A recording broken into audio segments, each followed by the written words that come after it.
so much. Good afternoon for those of you who are not in the Eastern Standard Time, but thank you so much for joining us. This is our August webinar for World Women in Neuroscience, and I am Emmeline Edwards. I am the co-chair of this organization. We are celebrating our 15th year of existence, so we're very pleased to have what we think are very impactful, topics, especially as we are facing very difficult time in science in general. So today we're extremely pleased to welcome Dr. Dionna Williams.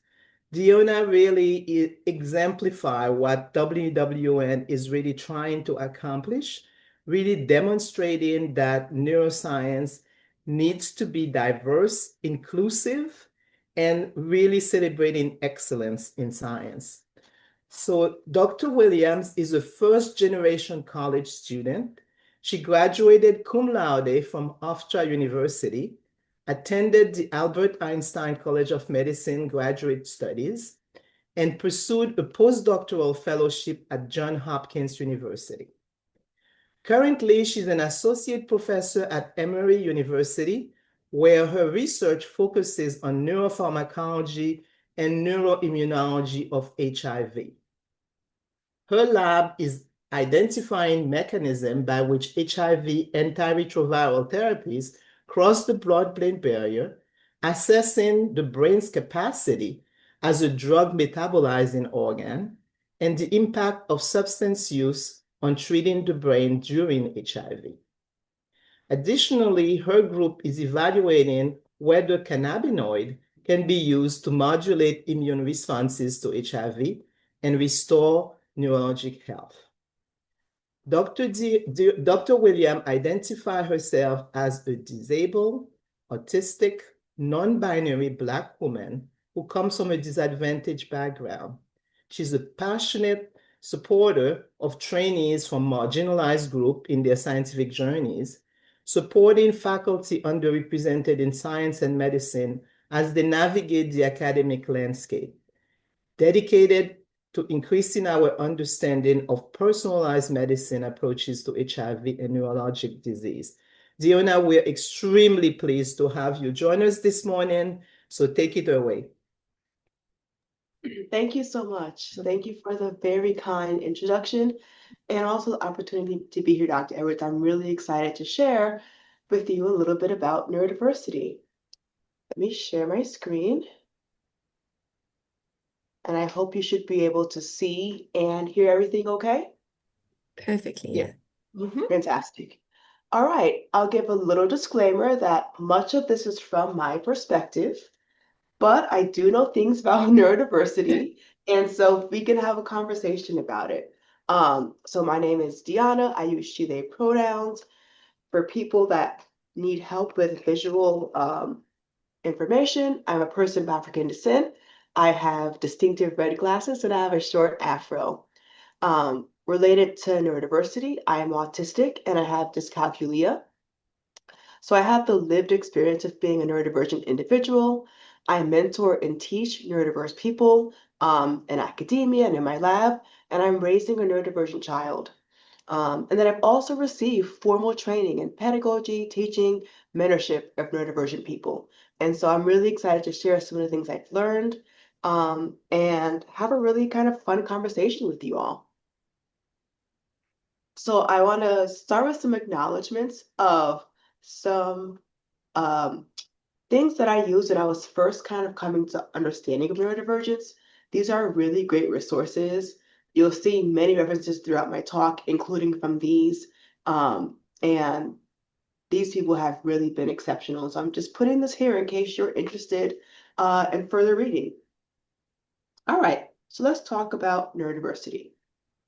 So neurodiversity refers to the natural variation inherent to the human brain at the population level. So really simple, human beings have different brains, and there are lots of different brains, and this is normal and natural. Okay, so this term refers to the breadth and multitude of differing ways the human brain functions. And this concept really shouldn't be that surprising. we know if we have a problem of any kind, if you ask 5 people to solve it, you will likely get 5 different solutions. And this is because different people do think and experience the world differently. And so the origin of the term actually has multiple points of origin. It was kind of developed online by the autistic community, but then there was also a lot of concepts originated in listservs in the 1990s. And then at the same time, many autism activists coined the term simultaneously. So there's lots of references for it. But I really like to give credit to the people that are neurodivergent and kind of self-realize this definition that's really kind of come to mainstream. And so this concept kind of draws on the legacy of deinstitutionalization in the 70s and 80s. And this is because prior to that, many autistic folks weren't really seen in the public because they were institutionalized, often against their will. And not much benefit was done to them in these places. There weren't really services to help with sensory challenges or other skill building techniques. Instead, it was really not a positive experience. And so this phrase has kind of come from the corporate tool that autism is not a disorder, but is really instead a difference. But it's important to know that it is still and can still be a disability. This is very person dependent, but by and large, by definition, it is a disability. And we'll talk a lot about this later. Neurodiversity focuses on acceptance rather than cure. And this is really, really essential to understand because a lot of people, when they hear about neurodivergence, they think about how can we fix this? And really, neurodiversity says there's no one right way to be. There's nothing to be fixed. We can leverage your strengths. We can find ways to help you overcome your challenges, right? But you have inherent value. There's nothing wrong with you.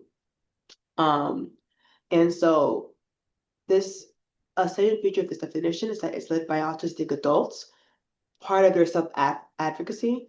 This is really important because for a long time, autism parents, and that's in quote, because it refers to a particular kind of parent of an autistic individual whose voice kind of overpowered that of the lived experience of people that were actually autistic. And so neurodiversity comes from people that understand what it is firsthand to be neurodivergent, rather than people giving you their opinion of what that experience is like. And there's a really key American organization, ASAN, which is the Autistic Self-Advocacy Network. All right, so again, really simply, this paradigm means that there's a diversity of human minds, okay? And this is natural and healthy, and most importantly, valuable. There's no normal or right way to be, and to have a brain. Just like there's no way to be normal or right with your ethnicity, gender, culture. And so there's lots of social dynamics that come into play here, just like when we think about other forms of human diversity, like diversity of race, culture, gender, etc. And so there are inherent power dynamics in these social situations that we have to consider and that we'll discuss in a little bit. And remember, there's really a problem with normal. The history of normality is violent. It has been used for eugenics considerations, and it's led to a lot of harm of people trying to copy or being taught that certain behaviors are acceptable, even when they're against their inherent biology or how their brain works. And so really neurodiversity is an opposition to this concepts of normal and abnormal. Okay, and this is just saying this again. Another really important consideration about autism, which is where neurodiversity has kind of sprung forth, is that there was a really prominent researcher named Hans Asperger, for which Asperger syndrome was coined. This is a really kind of tricky term. It's an outdated term at this point.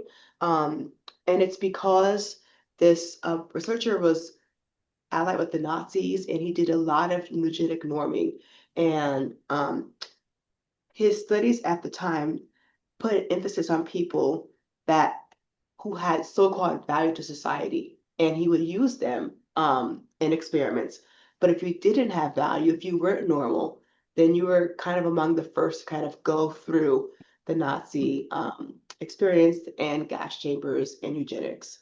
And so we really prefer neurodiversity because, again, there's healthy, normal, just human diversity, right? You're not inherently wrong. And so I hope you've got from this, neurodiversity is just all different ways our brains works, right? Some people's brains are really better at numbers, and some people's brains are better at puzzles and logic and arts. Um, and that's all valued and meaningful. So I've talked about neurodivergent a little bit, but now that we understand neurodiversity, let's really go into this a little bit deeper. To understand neurodivergence, you have to have the concept of neurotypical. This is somewhat a problematic term for some people because it's arbitrary. Because neurotypical means having a style of neurocognitive functioning that falls within the dominant societal standards. And this can be arbitrary because just because this is believed to be dominant or most common does not mean that it's inherently right. And you can also imagine that different societies have different societal standards. So it can be hard to define neurotypical in some cases. So it's a way that your cognitive functioning works that falls within expected ideas of, quote, normal. And so if you're outside of that, then you are by definition neurodivergent. Your neurocognitive functioning does not conform and does not align to societal expectations. And so neurodivergent was coined by this really fantastic activist who goes by Neurodivergent K online. And so when we think about it, we can have neurotypical and neurodivergent brains. You'll notice I didn't label them here as with those definitions because they're not inherently good, bad, right, or wrong. They're different, right? And so you can imagine in a world that values green brains, then probably the purple one is less valued, right? But if the world values purple brains, maybe the green one is going to have a harder time functioning. And so neurodivergence then is the state of being neurodivergent. This can be genetic and innate. It can be produced by kind of experience, your lived experience, or a combination. And so dyslexia is an example of an innate form of neurodivergence. But it's important to realize that neurodivergence can also be produced through your lived experience, such as trauma, for instance. It can dramatically change how your brain and your cognitive functioning occurs. And they could, of course, overlap. And so the neurodiversity movement is looking at innate forms of neurodivergence, like autism, as intrinsic and pervasive factors that are integral to an individual's psyche, personality, and really fundamental way of relating to the world. This is why you see some people say, I am autistic, rather than using people first language, like person with autism. I know for some disabilities, person first language is really beneficial. But in general, many people that are autistic cannot separate their brain for who they are, how they see, experience, and live through the world is shaped by their autism. And so in that case, it really is that they are autistic and the two are inseparable. And so this neurodiversity paradigm rejects pathologizing these different forms of neurodivergence and especially does not want to get rid of these. These are valued and integral parts to who we are as human beings. And so I'll give a little quiz of what we talked about so far. And this is really important because language matters. We've talked about neurodivergent, neurotypical, neurodiverse, and these phrases are often used interchangeably, but they are not interchangeable. So let's see if I can get my little laser.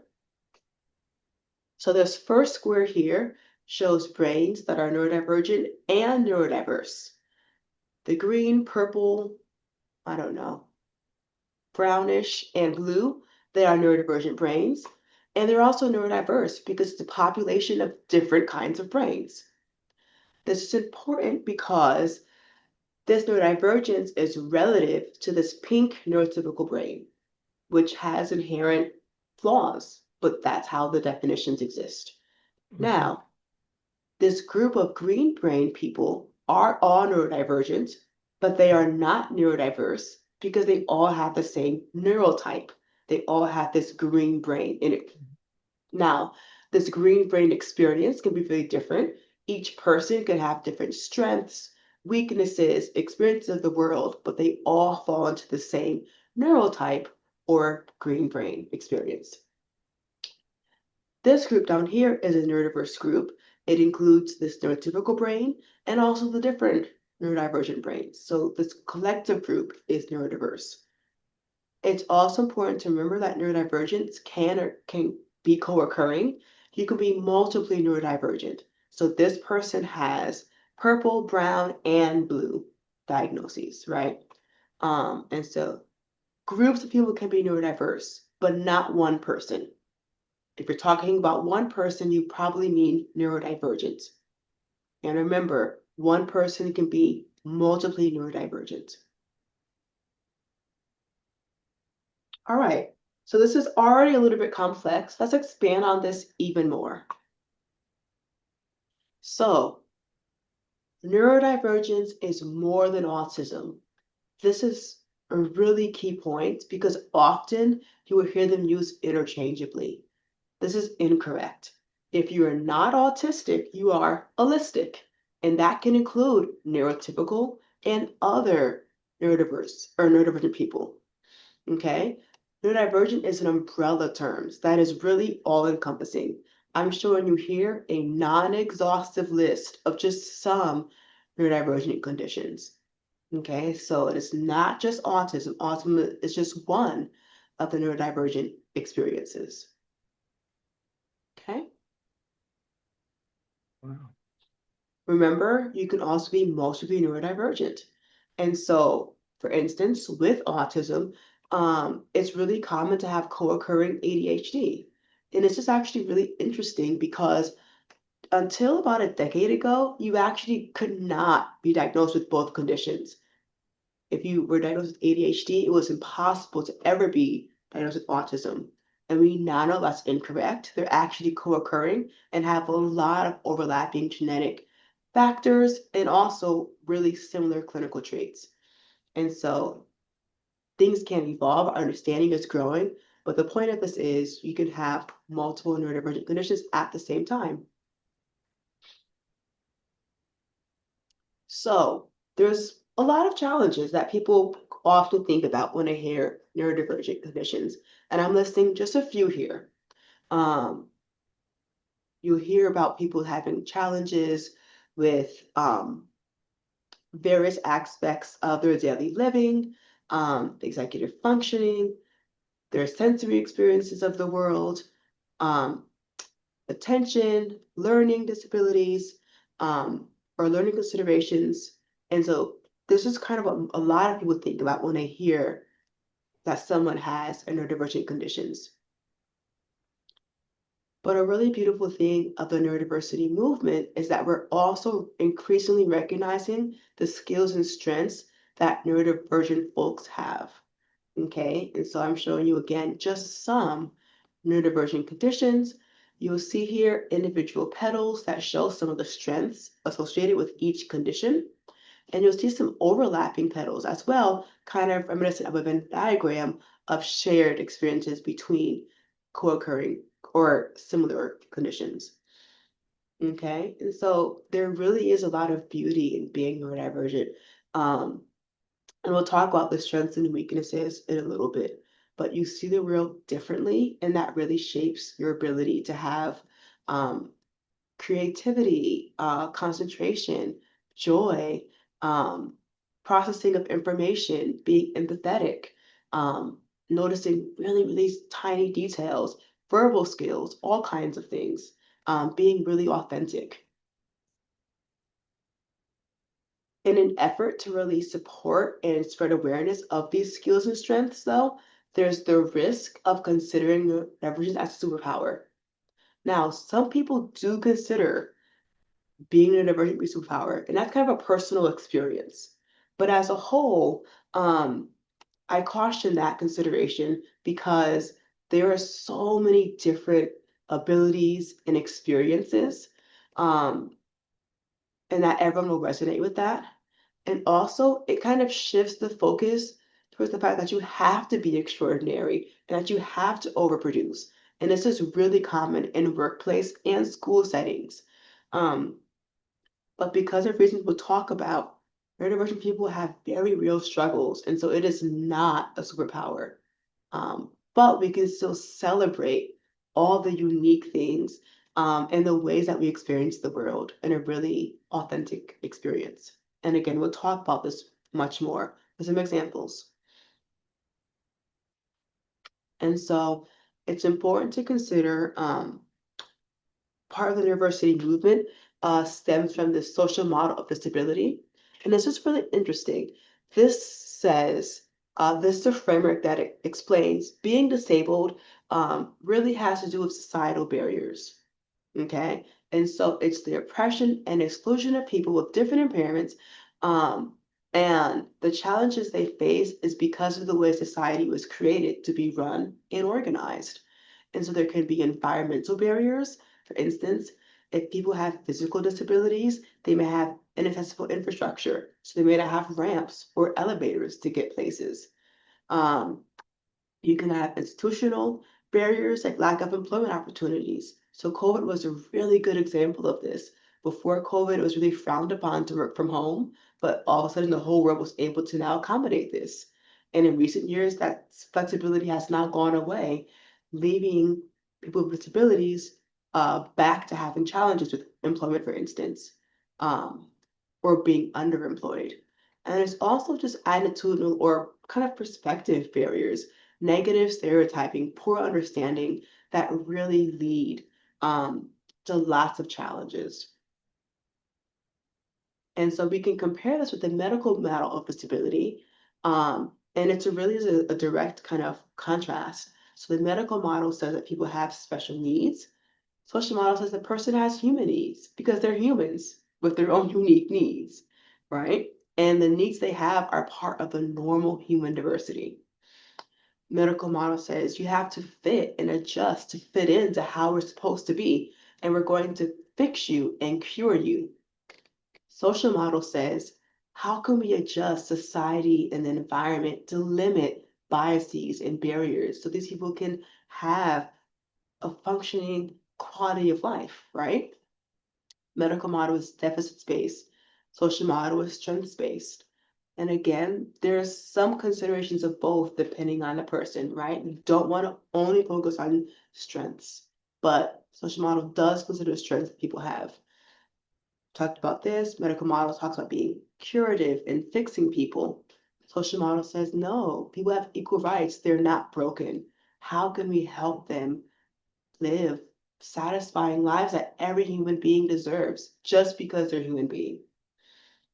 And so you can read the rest, but really we're talking about a holistic approach that gives people the right to autonomy, choice, consent, empowering people, rather than looking down on people, pitying people, making choices for them as if they can't choose for themselves.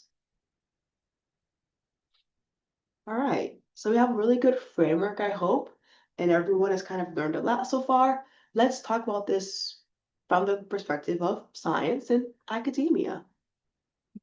Okay, I am going to talk about autism because I am autistic, and so I have the most understanding of this aspect of neurodiversity or neurodivergence, right? But remember, neurodivergent does not only refer to being autistic. So autism is a developmental disability. There are a lot of developmental disabilities, and really this is just a disability that impacts your development. So it usually presents in early childhood, young childhood, typically before adolescence. And there's a lot of disabilities and conditions that fall under this. They can be physical, cognitive, or both. And because of this, we often think of autism as a childhood disorder. A couple of considerations is children grow up, so there are autistic adults, right? And so autism is diagnosed, at least in America and the States, with the DSM-5 criteria by a psychologist or a psychiatrist. By default, this is going to be a medical model deficits-based. And so I'm including a lot of words here just to show the definition in the DSM-5 for autism. The red is going to highlight all of those kind of negative attributes about being abnormal, your failure to do things, you do things poorly, you have difficulties, you're abnormal, there are deficits. And this can be really jarring to read when that doesn't align with your lived experience. And so a lot of people challenge these definitions that are autistic themselves because, for instance, this first bullet, deficits in social emotional reciprocity, meaning you maybe have abnormal social approach, failure of normal back and forth conversations, reduced sharing of interest, or failure to initiate or respond to these. I will tell you, if you get a group of neurodivergent folks together, including autistic folks, we're going to be yapping. We are certified yappers. We have a lot to talk about. We have really deep interest. And so we don't really necessarily, our perspective is we don't have deficits, we have differences, right? And we can have back and forth conversation about topics we're deeply invested in. But things like small talk can feel inauthentic to us and are not really valued forms of communication. This also does not consider the fact that not everyone communicates with spoken language and verbally. There are communication devices and other really valuable ways to communicate that people with autism may use, and that's not considered here. The next bullet point is thinking about nonverbal communication, which again is defined as being poorly integrated verbal nonverbal communication, abnormalities in eye contact, body language, deficits in understanding use of gestures, a lack of facial expressions in nonverbal communication. And it is true, there could be challenges in reading body language for sure. People can pick this up over time, but it may not be inherent. And this eye contact is a really interesting one. Many autistic people may feel that they don't have abnormal eye contact. It's just non-preferred or not important. It's not valued. And then it's not required to have a deep connection with people. In some ways, it can be really overstimulating. It can be hard to actually hear what people are saying because of the intense visual input. And it can be distracting. Some people just may avoid eye contact. And so it's a difference in the value. It's not abnormal, perhaps. We just see it differently. And then the next consideration is deficits in developing, maintaining, understanding relationships. So difficulties adjusting your behavior to fit various social contexts, difficulties in sharing imaginative play, making friends, absence of interest. Again, this is not necessarily inherently in line with lived experience. I have lots of friends now as an adult. As a kid, I didn't have as many friends, and it's because I had different values. I didn't always care about the things that other kids cared about. But if I found a kid that liked what I liked, we had deep imaginative play. I had great friends. I was interested in them, right? And I knew how to socialize inherently. And so this is just some of the examples that you can imagine, deficits-based versus kind of a social-based or a lived experience-based consideration of the autism definition, diagnosis. Also, it is important to consider that this definition is a Western and Eurocentric definition. Autism is not limited to this. The whole world has autism, right? The people in every place in the world are autistic, and different people assign different value and meaning to that, and they consider that differently. And so we can learn a lot of things, for instance, from Indigenous perspectives. I really recommend this podcast, and there's one episode specifically considering Indigenous perspective on autism and neurodiversity from people that are Indigenous and neurodivergent. It's a really, really great listen. Also, for instance, In the Cree language, autism is not a disorder. It really means that this person thinks differently. And I think that's really beautiful. One of the ones that really resonates with me and I go back to often, even though I'm not from this culture, I really appreciate the way in which they have defined autism. And Maori culture from New Zealand, they refer to autism as someone that is of their own time and space. Um, this is 100%, especially as a child, my lived experience. And it was really hard to have to align myself with other people's considerations of the time I should be on and how I should be in different spaces. And then also there's lots of experiences of other pre-colonial societies, including in Africa, in West African societies. Neurodivergence was not a disability. It was really, really treasured gifts in the community that had really important spiritual roles. And so I really want to encourage you to think about your background and where your ancestors came from, and not just think of neurodivergence as inherently bad. Different cultures view things differently.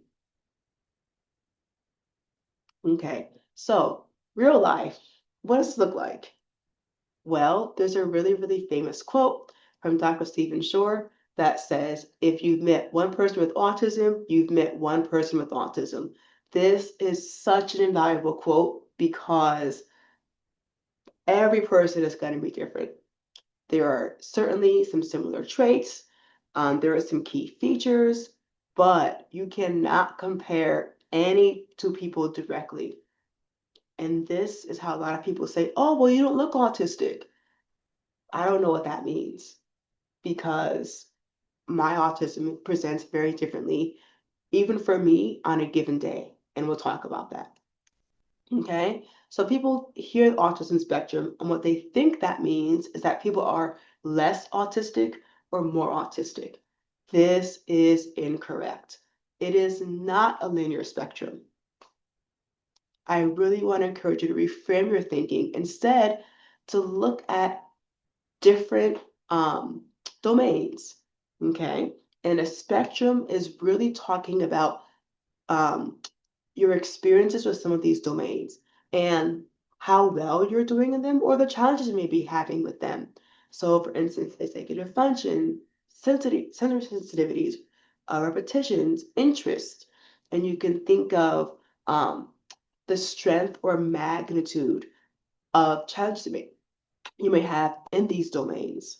Okay. And it's really crucially important that people drop the language of high functioning and low functioning. They are harmful, outdated. Okay.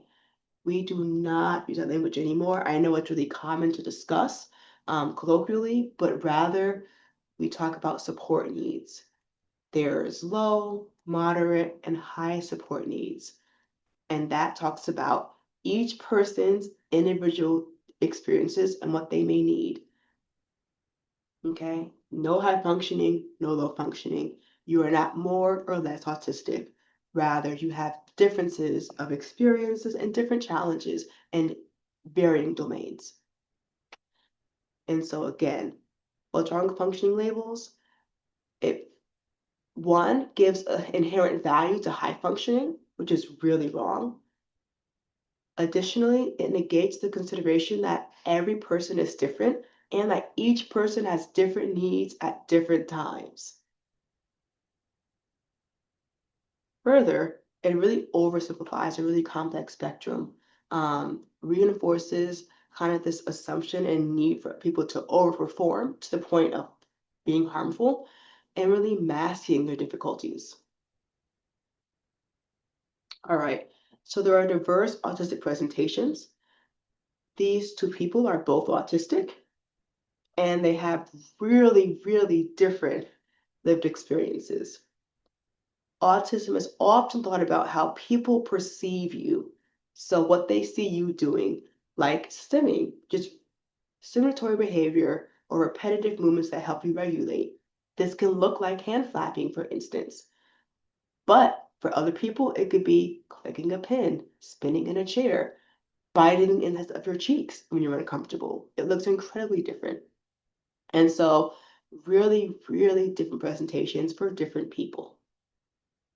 Some can be more stereotypical, people may think about, but there's a broad spectrum of presentations. Some people are sensory seeking and they require substantial sensory input, lots of noise, lots of deep pressure, lots of physical touch, really spicy food. Other people like quiet, they don't want to be touched, or they're touched in very selective environments. They eat very consistent food, mild food, really, really different. Okay? And this is another really important consideration. There's this concept about spiky profiles. This is essential for understanding how someone's lived experience is because it gets to the point that people have fluctuating capacities based upon where they are and what they're experiencing at any given point in time. So you may not think someone, quote, appears to be autistic because you may only see them in one place. And you may see them at a time when they're generally doing well, are well accommodated. So at home, where if you have a neurodivergent affirming environment with the lighting that you like, your safe place, you have food that you enjoy, the temperature is what you need, you're well accommodated. So you're not really emotionally dysregulated. You may not feel particularly anxious. You can choose to not speak, right? You can have everything exactly how you want it to be. As opposed if you're in a new place where everything is different, you may present entirely differently. Or at school, you have learned to live in this environment that's not really suited for you, but you can get by perhaps.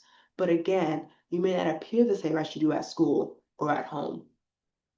And then beyond that, you have to consider if you got enough sleep the night before, if you remember to eat, if you had a really stressful life event or a grant due.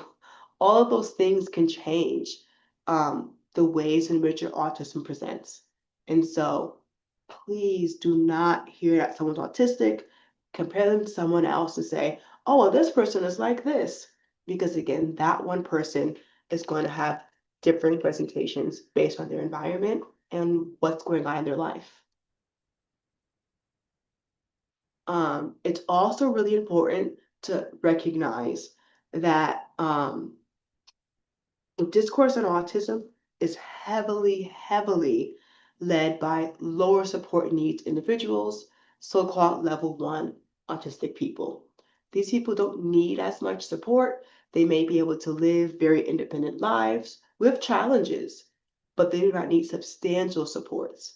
The reason why this is damaging is because it gives a very narrow perspective of what autistic experience is. For instance, it's hard for people to understand the experience of someone that is non-speaking and instead uses a communication device to speak, like an AAC device or a letterboard or other modalities.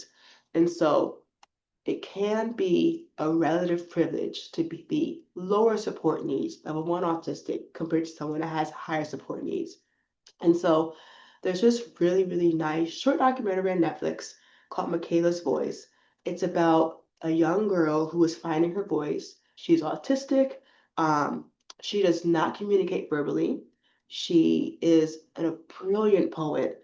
And it just talks about the challenges that she's faced, how her family has come to understand her now that she has a means to communicate, but also the challenges of feeling so much, experiencing the world, being brilliant, and not being able to communicate with people any of your lived experience. And so I encourage you to look up this and other resources to really get a broader perspective of what autistic experiences are. Another consideration is that there are important things to think about when getting diagnoses.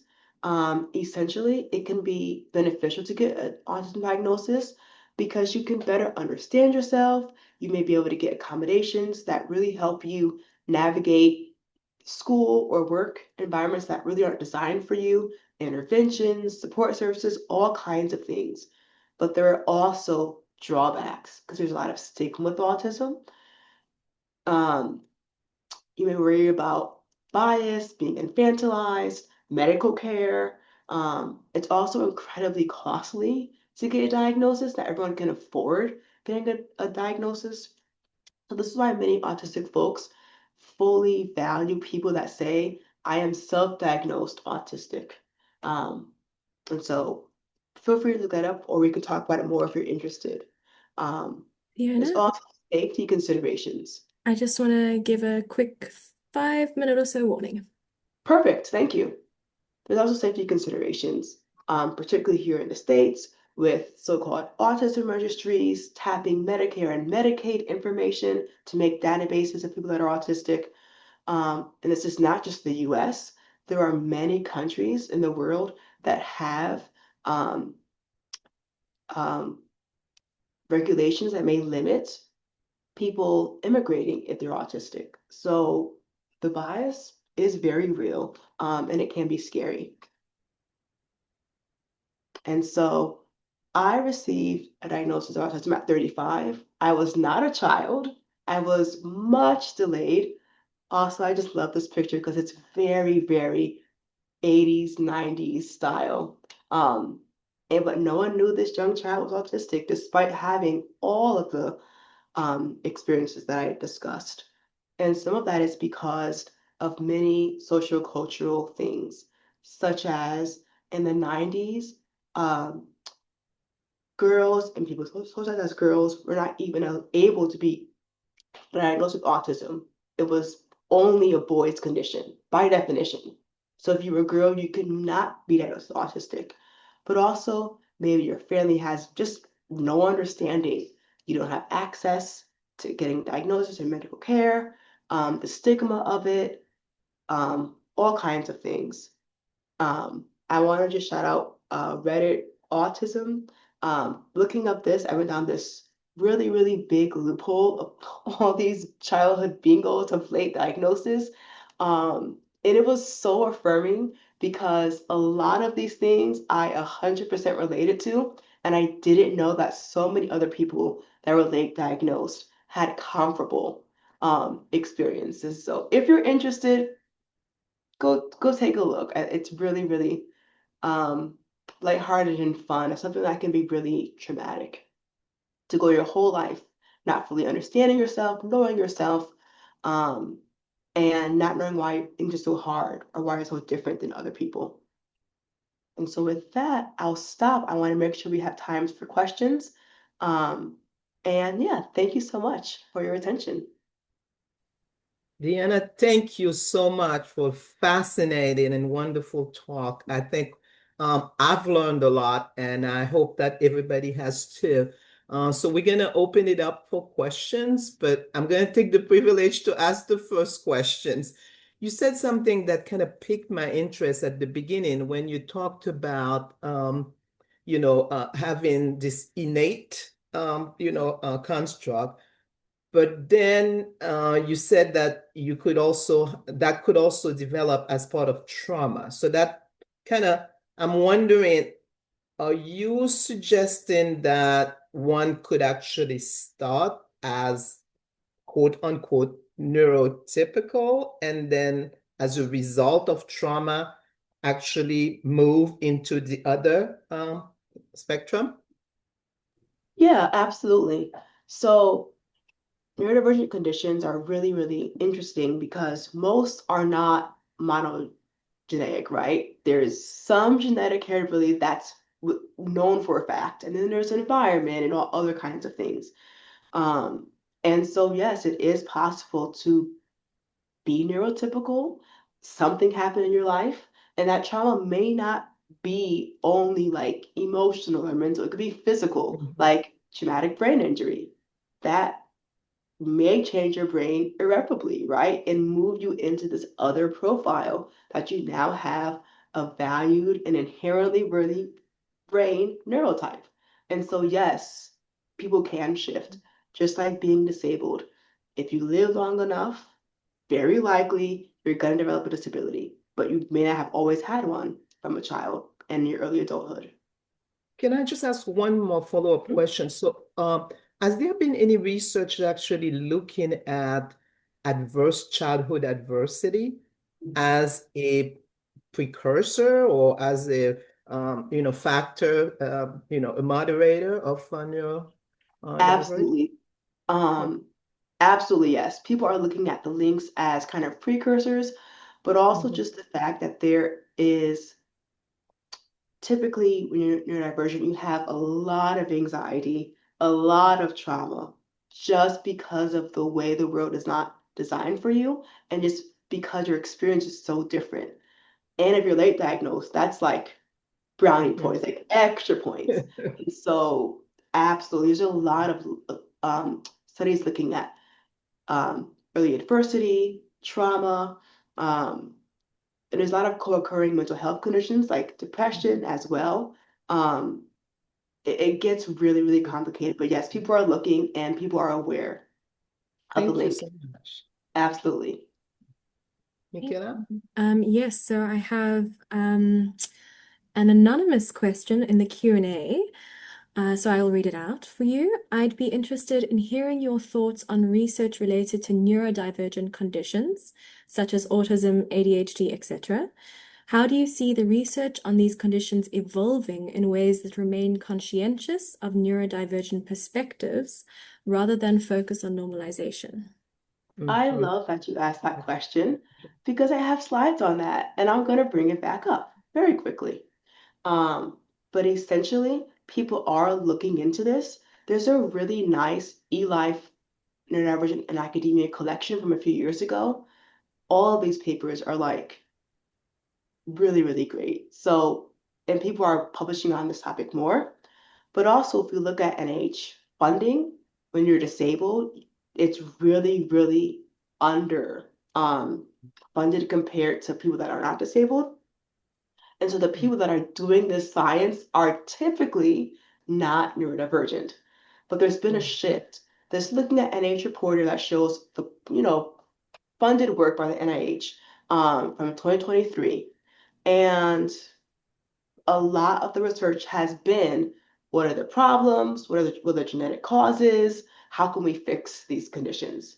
But there's been a really big movement recently. And now when you look at currently funded grants, today, I looked at this last night, you see one, caregiver coaching in Africa, like a different perspective of autism, right? You see understanding biotypes of autism, so different ways that it presents, and much more positive, affirming language. There's also three grants I found, or at least maybe two unique grants, that use the word neurodiversity in them, which are really encouraging. Publications are increasing because of this. And we now see papers publishing from really beautiful perspectives, looking at being bilingual and how that shapes being neurodivergent. People from Japan, adults, talking about being misunderstood from their unique cultural experience, not that of a Eurocentric perspective. Emotional well-being, self-reported strengths and talents from people themselves saying what their experience is. Again, strength-based goal setting, um, looking at people from historically marginalized communities. These voices have really been missing for decades. And also thinking about the challenges. For instance, the risk of neurodivergent youth and being incarcerated. And so we're moving in a really beautiful space that's long overdue, and I'm hoping this kind of continues, looking at more diverse perspectives, having people involved in research that are neurodivergent, and also looking at it from a more positive perspective rather than you're wrong, what bad genes you have, how can we replace it and make you better? Go ahead. All right, we are good to Good go. morning, everyone. Thank you